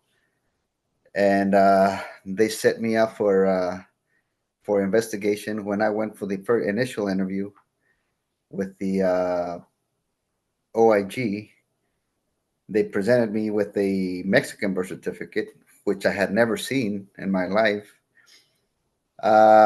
When I first saw that birth certificate, I automatically knew that it was mine because they had all my grandparents' information, and I knew what was coming. I knew that from that point on, I was gonna be hard, since my job consisted of deportations, working with asylum cases, cancellations, everything with immigration. I had done it so much that I can't even tell you how many people I deported. And I knew what was coming when they told me that I was not a U.S. citizen. So that's when everything came down. That's when I never knew of the veterans being deported until that day, that I was being set up for deportation, being that I was a federal government employee. The government abandoned me at that point. They said, we can't mess with you. We can't give you any help, even though that the law allows it, but they wouldn't. And so they put many obstacles in front of me. Most of my circle of friends consisted of all law enforcement, because the government tells you that you can't associate with anybody other than law enforcement because you don't know their history. So that's what my circle of friends was. Mostly ICE agents, Border Patrol agents, CBP officers. So that's all I knew. When they found out about my case, everybody just dropped me like a hot potato, and nobody called. Everybody was trying to avoid even the conversation. And they called me in to the office, and they basically told me to resign. I said, no, I will not resign. So I continued to work for CBP for about a year after I found out. They knew I was an illegal already, but they still continued to pay me, so I was employed. So it's okay for the federal government to break the law, but not anybody else. So things got harder as the threats started coming in from the attorneys, the ICE attorneys, the CBP attorneys. They would advise me not to make it public, that I would not to go to the media, that it wouldn't be good for me, and they made me even sign a contract that I would not sue the U.S. government if they would hold my job for 3 years. So during those 3 years, I was supposed to fix my documents, but they gave my case to a judge, a federal judge that hadn't been to work in so many years because he had been sick. But the immigration judges are appointed. They're not.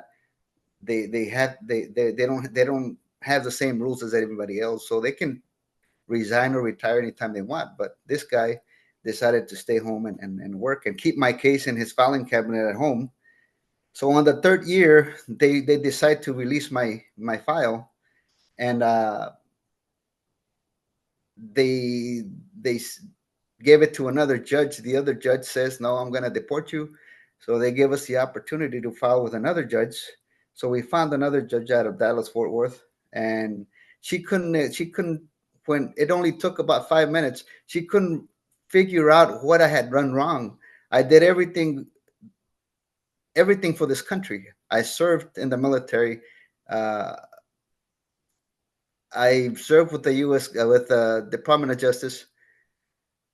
Anything that I was asked to do from by this government, I did. I went undercover. I was worked with some of the cartels. I risked my life for this country and the life of my family. And they just, as soon as this came about, they just turned their backs on me, and they didn't. They decided to make it even harder. Made it. They were making an example out of me. That's what it was. And I still continue to fight this fight because I'm still undocumented. I still don't have anything. I could still be deported. I don't have a driver's license. I don't have anything. Uh, Lost my job. I don't know about my pension, but that's where I met D Vega, Nick Paz, uh, and everything just opened up after that. And I decided to join the cause and actually, uh, I guess I get calls every now and then about an issue that any immigration issue, because my specialty is immigration. I did immigration for so long that I loved it, and I still do. And so I get a call every now and then from a veteran. Needs to be that there's loopholes and stuff around the immigration law that not too many people know, but uh, that's why I get called. But the thing is that I felt betrayed pretty much because I did everything right, and yet they decided to deport me. And if I get deported, I'm pretty much I'll word gets out. My story's been out, and so many in some countries, even in Europe, and so a lot of people know about my story. So I'm sure that if the word got out, I'd probably disappear. So one thing I want to go over, brother, and just everybody in this space, I want to remind everybody, no one here is free of spot or wrinkle. We all fall short. And to go from the sounds of cannons to the screams of silence will break the strongest of souls. I don't care how tough you are. And one of the things I want to, follow back on what Brother Raul is that you served in the Navy as a military policeman, right? So that requires some level of vetting for a higher background checks because you were protecting dignitaries, correct? Yes, that's correct. You'd have to have a secret clearance in order to have that job. You do go through a background investigation because of the level of security that you have from like you said, dignitaries, and you got to protect secret information from in case anything happens. So you had access to everything, to include the nuclear weapons, and for them just to they put it out on me because they said I lied, but in reality, what it was is that my parents bought a fake birth certificate when I was born. They sent me to the U.S. with a family member. I went through elementary, junior high, high school, college, and then military, but without not ever knowing that I was not a U.S. citizen. But after 20 some years with the government, they found out, and they blamed it on me because I was charged with false claim and illegal voting. So false claim is a perpetual charge unless you go see a judge, which I did. and she found me not guilty. So I am currently waiting for a visa. We did under the cancellation of removal. It's another process because they had already denied me the legal status through my spouse or my children. So the next level was to go through an immigration judge. And one thing I want to, really focus on, we'll touch on it a little bit, because the severity of it and the sensitivity of it is that, he worked undercover. So he worked all along the southeastern part of Texas, going to McAllen, if I'm not mistaken, right, brother? So that means like the people he was, interdicting human trafficking, whether it was drug interdiction as well. He was involved in deporting these people, mid-level to low-level to high-level traffickers. And the level of leakage when it comes to like this type of thing happening, if he were to get deported, he would, like he touched on earlier, he would most certainly disappear and he would meet a gruesome end. And this is what I want to convey to you guys. Like when these people, when our brothers and sisters get deported, they go to non-permissive environments where they don't have access to the VA healthcare system. They are around because of their socioeconomic status, a lower level of society where they're around high duress, where they're around high crime, where they are going to be coerced by the state, whether it could be the Guardia Nacional, the National Guard in Mexico, or the police, or transnational criminal organizations, which he was alluding to earlier. So I know we're coming up on time, and I want to pass it back to Brother Oscar to go over the questions. Thanks so Thank you much, all. Nick. And Raul, thank you so much for your story. Folks, I know we're at 1 minute over, and there's been a couple of questions here. I don't want to, the part of the section that we wanted to go over was kind of have our veterans come back and possibly answer some questions from folks. I think the very first one that we had on break, somebody asked, and while we were on break, we asked James, I don't know if you're back. There you are, James. I see you on. Remember, David asked, folks, I don't know if anyone else has been curious. The question was asked, how many deported veterans have there been, right, throughout this time? And James is always the best one I like to punt to so he can answer that, so that folks kind of get an idea of exactly what this problem looks like. Because, go ahead, James. Okay. All right. So, unfortunately, we cannot tell you how many people have gone out because the ICE abandoned its policy of tracking military veterans as they were deporting them. So what has happened is in the numbers that have come have been somewhat subjective. One of the ones that we learned of that was published in November of 2021 in a KPBS article was 94,000. And fortunately or unfortunately, however you want to look at it, that number hasn't been combated by the government. No one from the government has come out and said that number is incorrect, which is scary to me personally myself. We tend to try to be conservative and guess a few thousand. But those are the numbers that are there now. 130, I think it's 138. I said 135, but I think it's 138 people came back through MVETS. Through IMVI, the Immigrant Military Members and Veterans Initiative on Humanitarian Parole. Of that, 59 were granted, I think, re-parole for their extensions. But about, I think 45 were given their LPR status. But there are 74 of our brothers and sisters that are still at risk. And that's 74 of those that are humanitarian parole. That's not naturalized outside of the country. Okay, so just to understand, it's not just there's only 74 deported veterans left in the world that disregard. These are just ones that are back here on humanitarian parole. And unfortunately, they are in the target window of Project 2025. So as far as numbers go, that's about where we sit at being able to qualify how many are actually there. What we do know and what's been told by us from members of MVETS is that the way that they find out about deported veterans is through the advocacy work that all of us do. Are reaching out. Our State Department is not reaching out to different countries and letting it be known that we're looking for any veterans. If the only way it's going to happen is we have to continue with the advocacy work. Check. I appreciate that, James. Rogelio, I see Rogelio has his hands up. Thanks for being so patient and asking. And sorry, 2 seconds, Rogelio. Folks, I think there were some questions, and somebody said in the chat, are there some of these slides going to be available?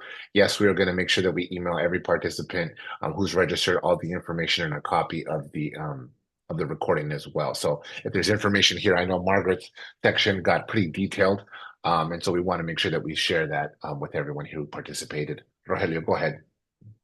Okay. Thank you, Oscar. Yes, my question is for Miss Stock.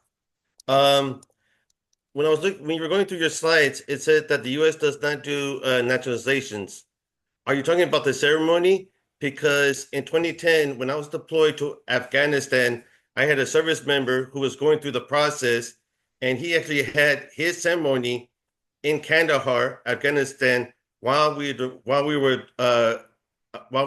deployed to that country. I was supposed to attend that ceremony, but you know how the Army is. You get called out on missions. So I'm just asking for clarification on the U.S. does not do.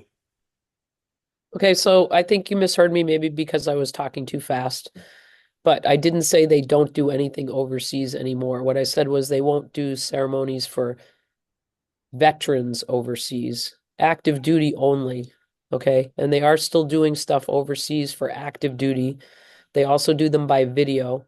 They put people on a video where there's an officer in Washington, D.C. on video, and I had two undocumented clients from California in the National Guard who one of them got naturalized by video in the Middle East because he was on active duty in the National Guard. He'd been deployed overseas. His story, the two of them were actually from Venezuela, and they came to the U.S. on visitor visas and overstayed and ended up as DACAs. And it's kind of complicated, but they got adopted by an American who thought that made them U.S. citizens, which it doesn't. But the Army wrote a memo saying that they must be U.S. citizens because they got adopted by Americans, even though they were DACAs. So the Army let them enlist, and didn't figure out that they weren't actually U.S. citizens until after they had enlisted. So once they were in, that made them eligible for citizenship. So their mother called me and she said they got denied citizenship applications, or they got denied N-600s because USCIS says they're not citizens. What can we do? And I said, well, luckily they got in, so we can naturalize them. So we went ahead and filed an N-400, and one of them naturalized overseas from Kuwait, I think, or UAE on video. So I think that I was talking too fast and you misunderstood. But if you look at the slide, they do have authority to do everything overseas. They just say that they're only going to do that for active duty people. Okay, Sorry thank you. about the confusion there. Yep. That's okay, Ms. Margaret. That's why I wanted to get clarification before I send it out to people that I know. Thanks for your question, Rogelio. Is there anybody else? I'm still looking through the chat to see if there was anything asked a little bit earlier, and it looks like Margaret Stock has been in there, fielding some not just questions, but giving out some great information as well. Does anybody have any questions? Gene, I is do. that I you? got a question. Oh, I think Courtney. So we'll go with Courtney first, and then we'll go with Gene. And folks, just to be aware of everybody's time, I know we're 8 minutes past the hour. But Courtney, go Yes. ahead. The floor is yours, and you're off mic. Let me make it short. Yeah, let me make it short and quick. Thank you. This is for Mrs. Stock. My situation, I'm Jamaican. I did 6 years of the military, and actually my green card got expired. Basically, I'm trying to put it as quick as I can. So I'm in a situation where my green card is expired, and I'm trying to get back in. And I have a honorable discharge. Was never arrested, clean record. I believe we could probably take that conversation offline, Courtney. That way you can have your conversation with Margaret. Yeah. Margaret, I mean, one of Yes. the problems is I can't, without looking at somebody's record, I can't tell what the problem is. But a green card expiring doesn't mean you're not a green card holder anymore if you weren't deported. Okay. Right, I was not deported. Well, I don't know how long your card's been expired or why it expired or whatever, but people don't lose their lawful permanent resident status when the card expires, but they don't have any proof that they're a green card holder anymore if the card's expired. So You need to see a lawyer to figure out how to either renew the card or file an I-751 if it's a 2-year card that terminated. The good news is if you never got deported and your green card's expired, the usual solution is just file for an extension or renew your green card, usually. But if somebody's been out of the country a really, really long time, then USCIS will Like I question whether have. you gave up your green card by leaving for such a long time, because you're not allowed to use the green card to get back into the US if you've been gone for more than a year. So you have to either get a brand new green card, and it's complicated. So you need to go see a lawyer. I will tell you that I recently got somebody back in the country who'd been gone for 5 years with an expired green card. And how I got the person back, it's going to be a long story, but I basically filed for a new green card for them, and USCIS approved it, and they got on a plane and came back to the United States. Okay. So it's possible sometimes, but you need to go see a lawyer and have the lawyer look at your whole immigration file and figure out what's going on. Okay. But people can get back into the US with expired green cards. It's just complicated in how you got to do it. And there's a CBP boarding letter that says you can get back in with an expired green card if you have certain documents in your possession. And lawyers have a copy of that CBP boarding letter, and they put people on planes all the time who have expired green cards. Thank you. Yes, and I have all the documents. I got my DD 214 and my honorable I know discharge. it's got nothing to do, but the thing is, like I said, I don't know. I can't give you a legal opinion here without looking at your whole file. I mean, it's impossible. I get people telling me all the time different things, and then I look in the file and it's not an expired green card, it's something else, kind of thing. And I'm not saying you're saying something wrong, but until I look at the file and actually document everything, I can't always tell. Thank So you. you need to go offline and get a lawyer to look at your whole immigration file, and they can give you an opinion about how to get back in the country. Okay? Thanks. But Thank you, Courtney, expired for your green card question. isn't necessarily the end of the road. Sometimes that can get fixed easily. Thanks. Thanks, Courtney, for your question. Margaret, thank you so much. Gene, I think you were the next individual who had a question. No, Gene, you're off mic. You got to unmute yourself. No. Your thing's working. Sorry, I meant that as a. Oh, no, I lost him.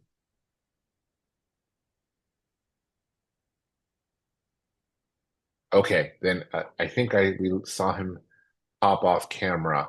I am going to ask one question. Can we post that Margaret's thing in the chat Sure. before people start disappearing? Margaret's thing, meaning The presentation. Slide deck. Yeah, yes, we're going to email. We're going to email everybody who's registered all the information that we see that okay. today. Yep. Margaret, I think Margaret came back on, and then Gene, did we get you? Did we get you back on? Okay, Gene, go ahead. We can hear you, but we can't see you. But we can definitely hear you. You just speak clearly through the mic. Okay. I was born in Haiti. I did have a misconduct, a RV4, but they told me I had no right to naturalize because my mother and father wasn't married. I was in my father's custody since 5 years old. He naturalized. I was 9 years old. I was one of the deported veterans. I've been back since December 21st, 2023. I'm in the process of getting my post-conviction release and everything done. Right now, I'm over there in Chicago. I'm at Captain James Law campus for the VA. And I would like to know, even though I was in my father's custody, not my mother's custody, how could I not be able to naturalize? Gene, I'm assuming this question is for Margaret. Yeah, for Margaret. Okay. Again, Margaret, I don't know if you're still there, if you can answer, but if it becomes something where again, I think so Sheila I'm still mentioned there. about seeing a case. I'm still there, Correct. and these cases are super complicated because the law is extremely complicated. The law has changed multiple times over the course of American history, and whether you're an American citizen through your parents has changed dramatically over time. So it depends on the year you were born, whether your parents were married or single, whether you had a U.S. citizen mother versus having a U.S. citizen father, whether your father acknowledged the paternity before you turned 18 and agreed to support you, whether you were living in the father's physical and legal custody. The law is super complicated, okay? And not everybody gets citizenship through it. It's just the law. It's arbitrary, capricious, irrational, doesn't make any sense, okay? The only way you can tell if you're a citizen is by going to see an expert lawyer, have the lawyer analyze your case. The lawyer can look at all the facts. The lawyer can say to you, you are one or you're not. It's not. But, I do this all the time for people. I think your case sounds really familiar to me, and I might have talked to you already, but not everybody's a citizen. And I know people don't like that answer, but it's just the law. I didn't make the law. Congress made the law. Okay. And not everybody, can get relief this way. And it isn't fair. It's just the law. The law is not fair. And if you ever watch Thelma and Louise, my favorite quote when they're going over they're talking about the law, they go, the law is tricky shit. And that's true. It's tricky shit. It's not fair. It's not supposed to be just. It's just what Congress passed. We're stuck with it until they change it.